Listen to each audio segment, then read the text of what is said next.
ঘৰত নৱজাতকৰ পৰা আৰম্ভ কৰি বিবাহলৈকে, সম্পত্তি ক্ৰয়ৰ পৰা আৰম্ভ কৰি মৃত্যুৰ ক্ষণ পৰ্যন্ত, আৰ্থিক লাভ লোকচানৰ পৰা আৰম্ভ কৰি সকলো বিপদ আপদ পৰ্যন্ত সকলোতে যেন জ্যোতিষ শাস্ত্ৰ অপৰিহাৰ্য। প্ৰভু পথ প্ৰদৰ্শিত কৰে।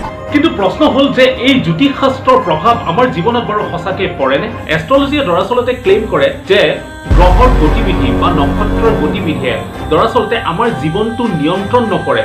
ইয়াৰ জৰিয়তে আমাৰ লাইফৰ যি পেটাৰ্ণ হওক বা যি সম্ভাৱনা বা টেন্ডেন্সি মাত্ৰ জ্যোতিষ শাস্ত্ৰই বুজাব পাৰে।